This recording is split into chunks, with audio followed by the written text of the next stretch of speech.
As voting nears its end, COVID surges.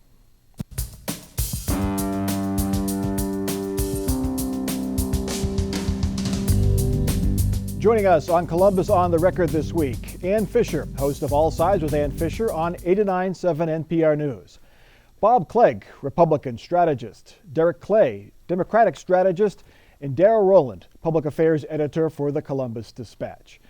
Normally, in the days right before a presidential election, that would be the big story. But you know, it's 2020. We'll get to politics in a moment. But first, Ohio's situation with COVID-19 spread is as bad as it has been since the start of the pandemic.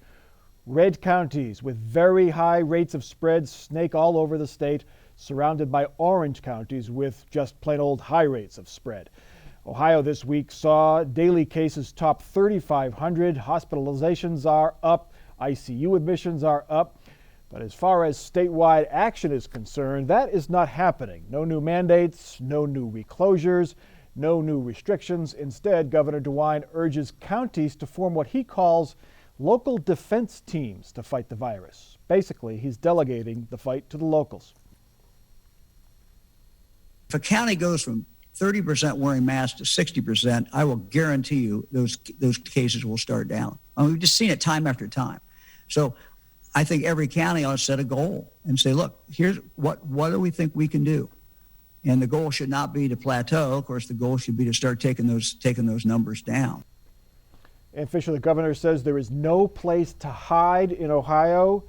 Obviously, it's a statewide problem, but he's not taking statewide action.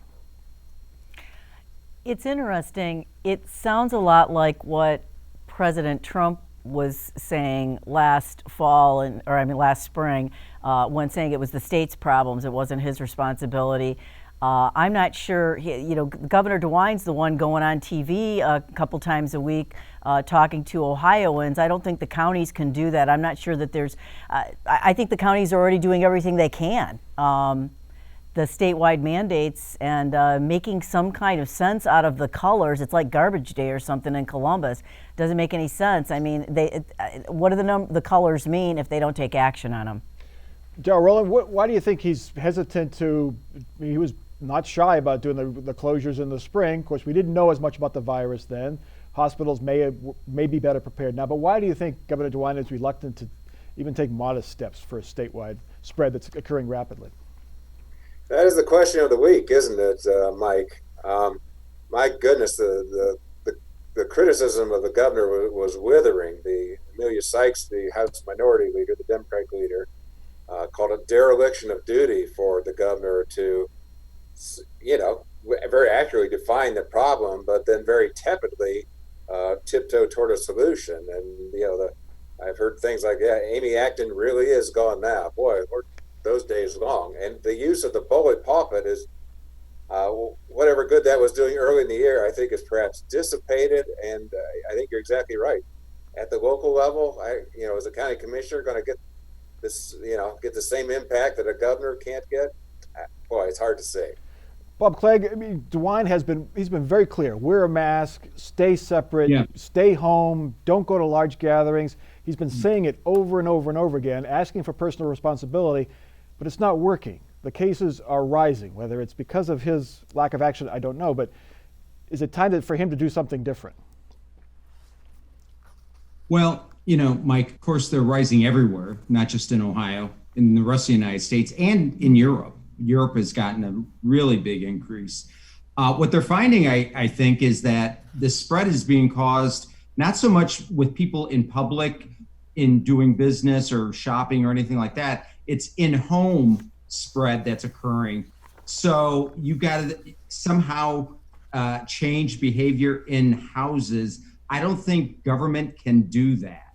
I think, when you're talking about whether people should mask in their own home with their own family, that's something I don't think government wants to get involved in. But that's what they're finding. They're finding that the spread is occurring more in residences versus out in the public. And I think government can regulate it a little better outside and in the public. But once you talk about somebody's, home, it becomes very difficult.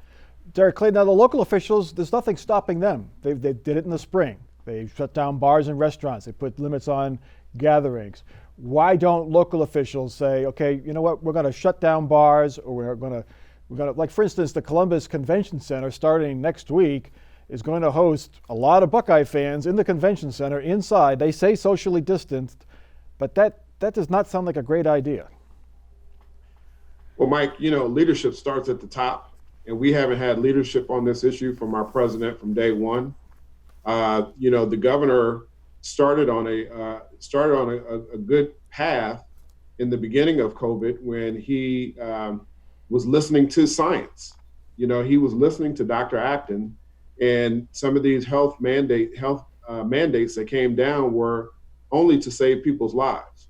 But now we're in a situation now where it's the blame game. The governor is saying put it on the counties. The counties are looking at the local folks, and there's no leadership. If we had leadership from day one from our national leaders, i.e. President Trump, then I think this country and this state would be in a better situation. All right, so with COVID spreading so rapidly, those hundreds of thousands of people who decided to vote by mail, they're looking pretty smart right now. Just hours left now before voting ends and ballot counting begins in Ohio. Most indications are that Ohio remains a toss-up, but a new poll gives Joe Biden a slight advantage. The Quinnipiac University poll released Thursday gives Biden a 5-point lead over President Trump. That's an increase of 4 points for Biden over the last Quinnipiac poll, and Biden's lead is now outside the margin of error. Darrell Rowland, there have been a lot of polls. Most of them show him basically tied. This one gives Biden a slight edge. Do you believe this one? Well, who believes polls anymore? And I say that as a former pollster myself. Quinnipiac has good methodology. They have a pretty good reputation. 4 years ago, they had President Trump by 5 points at this time, and of course, he eventually won Ohio by 8. So those who say, "Oh, the polls were wrong in 2016," it's like Quinnipiac was pretty much on the mark. The fascinating thing is there's the New York Times, 538.com, different folks accumulate the polls and don't just add them up, but they have their methodology. And Ohio's by easily the closest in the nation. The New York Times has the cumulative difference of all the polls at less than 1%. 538.com has it at 0.1%. You talk about margin of error. It's like that's as tight as it can be. I mean, two of us could change our mind, and we might change that statewide poll. Who knows? Bob Clegg, if it is this close, you look at Donald Trump's travel plans for the next few days before the election. He's holding 14 rallies in 7 states between now and Monday night. None of those rallies are in Ohio. Has he given up on Ohio? Does he think that he has Ohio in the bag, or is it just not worth it with other states? Mike, how does he give up Ohio and still win the presidency? So it doesn't work that way. No, I mean, that Quinnipiac poll was a +2 Democrat skew to it. If you looked at the exit polls for Ohio for 2016, it was +3 Republican turnout, which, boy, that's a 5-point difference. Isn't that amazing? If you look at the early vote, Target Smart, which is a Democrat research polling firm that's doing work for NBC News, they have Ohio right now in the early vote +9 Republican. That's probably the reason why the president's not here. Republicans have not normally come out for early voting here in Ohio. Usually the Democrats do, and they do it at a very large advantage so that when the first returns come in on election night, it's always, Republicans are always down at least a couple 100,000. Doesn't seem to be the case this year. The city of Cleveland, I always look at to get a sense on turnout. They're 28.4% of the registered voters in Cuyahoga County. But as of today, they're only 19.7 of the early voters. I mean, that's really underperforming. That told me why Kamala Harris was in Cleveland last weekend. The Democrats are seeing these numbers. They're seeing them down in Miami. They're seeing them in other urban areas, Philadelphia, where their turnout and their margins aren't where they were 4 years ago. And it's a concern for them. Derek Clay, are you worried about the lack of enthusiasm, if there is some in the urban areas of Ohio? And here in Franklin County, it seems to be very enthusiastic. Long lines at the early voting center. hour and a half wait on Friday afternoon from what we're hearing on social media. What about the turnout strikes you, Derek Clay? Well, I took my twins to go vote this past week, and the line, of course, was wrapped around the building almost twice. And, these polls, they're just an indication of what will happen on election day. The bottom line is this is a turnout game. And if folks turn out in Ohio, I think that Biden will be victorious. It's not going to be by a lot. This is going to be a very, very slim margin. And there is a possibility that the president could carry this state again. But the bottom line is, turnout is going to be key. Early voting is up in Franklin County. I can't speak to some of the other municipalities around the state, but suburban voters and young voters are going to be the key to pulling this election out for Biden, and those voters seem to be trending upward. Independent voters also a key in any election, and the Quinnipiac poll had Biden up by 2 points, 45% to 43% over Donald Trump. Ann Fisher, that independent number a little bit closer than it has been. That has to be good news for Donald Trump. Yeah, it is, and it's important for both of them to get out that independent voter, maybe that didn't get out 4 years ago. But I just kind of wonder about the polling on independents too, and how clear that is. But it's going to be close no matter what. I think it's going to be close no matter what at this point. And to remind people, you got to watch out when they're counting the numbers. At the beginning, when they first start releasing them around 7 o'clock on Tuesday night, don't get all excited. There's a lot more to come after that. Yeah, certainly the early voting will likely skew towards Democrats. Many more folks voting this year early, so right. We'll see how those look. Darrell Rowland, any parts of the state that you're watching, any county that you're watching is sort of a bellwether of Ohio? Well, this year is so weird. It's hard. You usually have your rules of thumb about this place and that place, but the hardest part is complicated by early voting. I can certainly I want to look at some suburbs in the collar counties around central Ohio, Cincinnati, and some of them in the Cleveland area. But how many of those, you see them coming in on election day? How many of those have already voted? How many have yet to vote? We get to the end of election night, we're going to have a figure, and that figure is probably not going. Well, it's not the final figure. It's probably not going to show a winner either in Ohio, I'm guessing. We still have uncounted absentee ballots through the mail to come that have been postmarked by the day before the election, and then there's going to be tens of thousands of provisional ballots on election day. Provisional ballots, of course, are those where there's a question about registration, or if you applied for a mail ballot. But decide to show up at the polls, you are automatically required to do a provisional ballot. So I think that number is going to be up this year, and we will know those until at least 10 days after the election. So there's a good chance we may not know who wins Ohio until those 10 days are up. Derek Clay, it's not Monday morning yet, but we're getting close. Can we do some Monday morning quarterbacking on Joe Biden's campaign in Ohio? Very few visits, the door-to-door, ground game is not there because of the COVID. Anything there? Any regrets on how he has run his campaign here in Ohio? I don't know about regrets, Mike, because the former vice president is polling close in so many different states.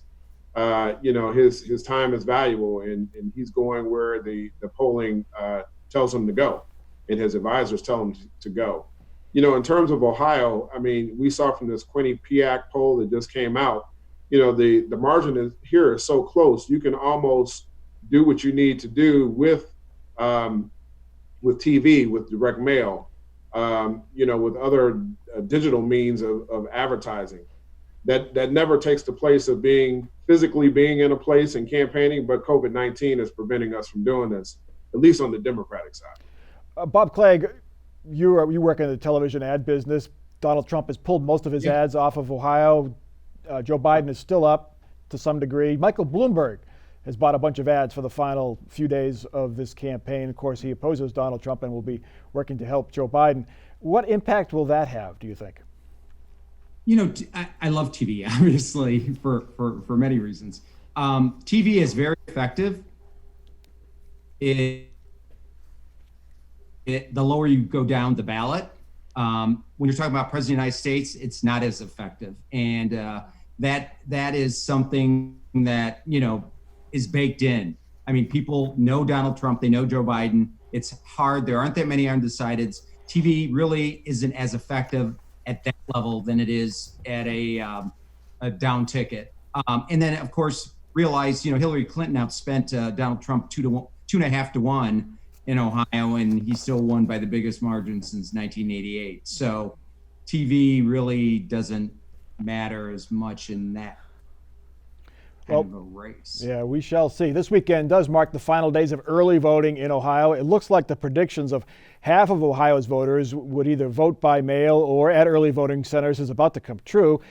And so far, it seems to be going pretty well. Lines were long at some early voting centers, but they moved fairly quickly. There were a few mail-in ballot glitches and delays, but nothing that could not be overcome and nothing that was certainly statewide. Democrats do seem concerned at the end of the week that 500,000 ballots, mail-in ballots, had not yet arrived. Ann Fisher, how do you think it's gone, this whole early voting? Not an experiment here in Ohio. We've done it before, but this was a great expansion. I think it's gone as well as it can, and in the most populous county in the state, in Franklin County, it's going extremely well, except for that glitch of 50,000 plus ballots going out mistakenly or with the wrong ballot in the envelope. Except for that, and apparently they've had about half of those have been reconciled at this point. But yeah, from all indications, they've done an excellent job. The polls will be open on Monday. Until 2 p.m. on Monday, the polls at the Board of Elections in Franklin County, and I'm not as sure about the other counties. They've had problems in Hamilton County because of backups with traffic. There's a lot more problems with the drop-off boxes than there are with the voting in person. Bob Clegg, how has it changed the campaigns in your business? How is this emphasis on early voting and having so many votes in the can weeks before the election? It has to have changed how people run their campaigns. Yeah, you have to front load. You have to front load these campaigns. I mean, you can't save. Oh, we lost Bob. He froze up on us. All your money and all your TV 15 days like to do. Now you've got to have almost campaigns. And Derek, from your perspective, will this change campaigns permanently? Will people just start voting early? They'll start voting as soon as they can, regardless of a pandemic. I think this will change the way people think about voting. And it should change the way our Secretary of State thinks about it as well. I mean, we should be making voting more easier than harder to vote. I mean, to have one drop box, at least in Franklin County, where you can go and drop off your ballots. We should be finding ways to make voting digital. There are several ways that you can do that safely, and we should just be exploring different ways in which we can make voting more accessible to more people. Dale Rowland, because there have been so few problems in the operation as it was set up, do you think there'll be any serious movement in the legislature to change how we do it? Add drop box locations, extend the date a bit. Do you think that'll happen at the legislature? Well, the requests were in this year, and they did not.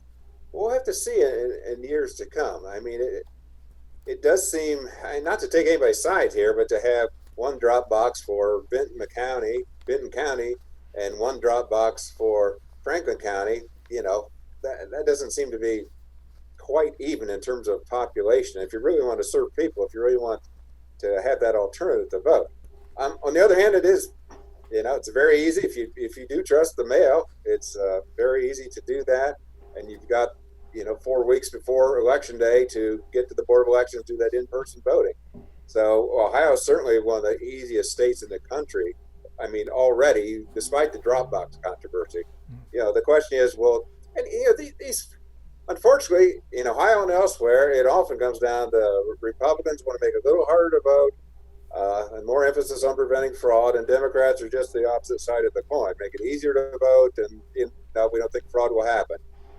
We're obviously a Republican state. Regardless of what happens on Tuesday, we're going to be a Republican-controlled legislature. So that would augur against momentum.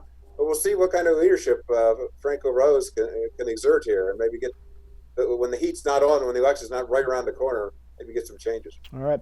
Our final topic, the bribery and racketeering scandal involving former House Speaker Larry Householder, took a turn this week.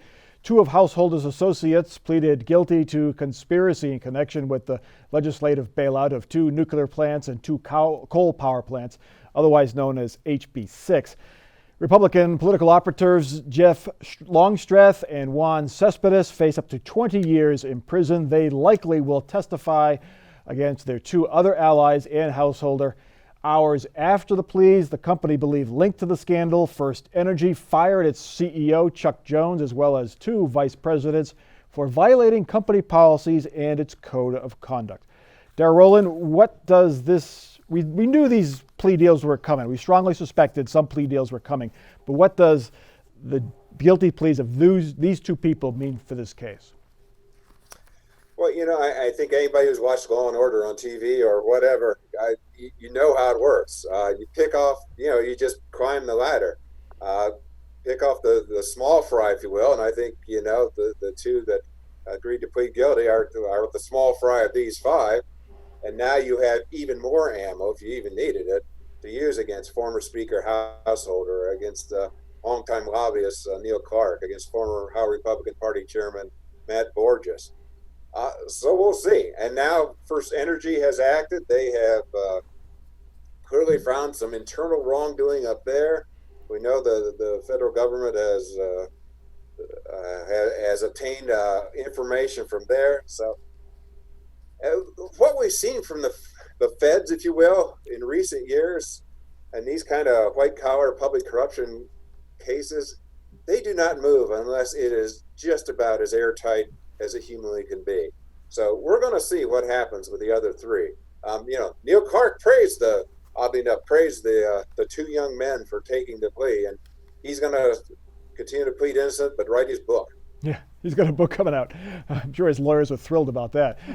Ann Fisher, apparently these 2 guys were, from what we've read, they were in charge of the money. The old cliche, follow the money. They get a plea deal. That same day, First Energy takes action against their employees. There have been no First Energy executives charged yet. The U.S. Attorney said the investigation's not over. You have to wonder if First Energy could be the next shoe to drop, and some of those folks up there could face charges. It's the whole other side of the equation.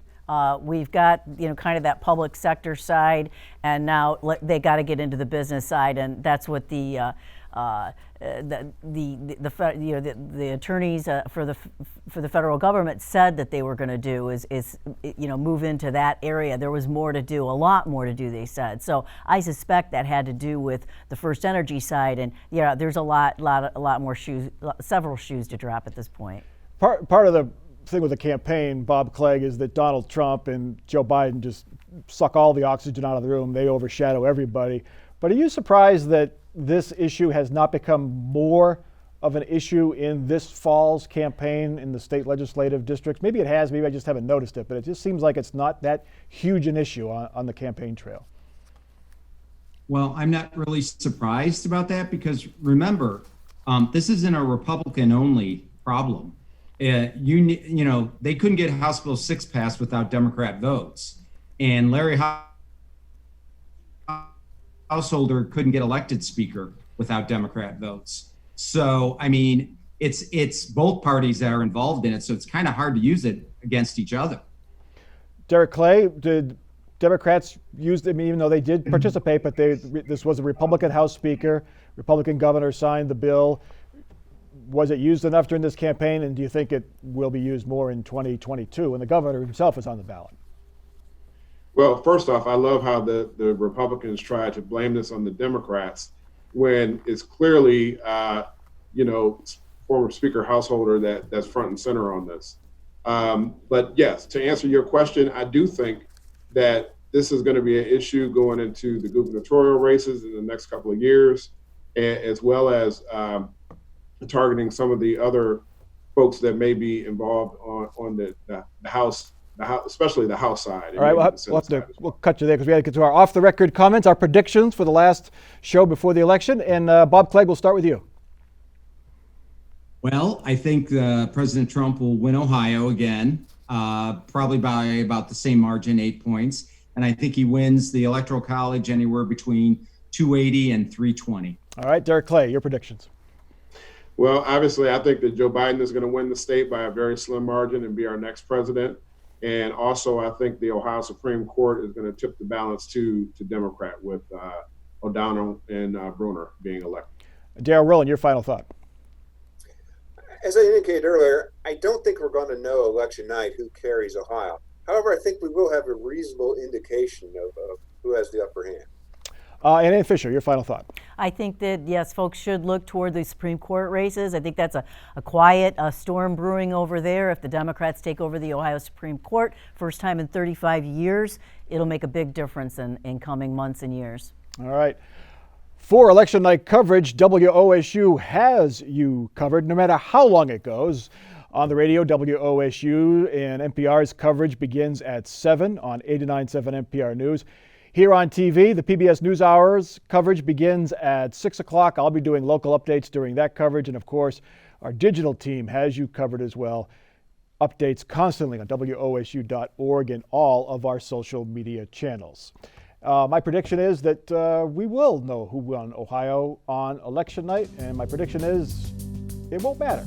Because whoever wins, Ohio won't play in the outcome. Anyway, check us out online, Facebook, Twitter, our website, WOSU.org. For our crew and for our panel, I'm Mike Thompson. Have a good week. And if you haven't voted, please do so. Take care.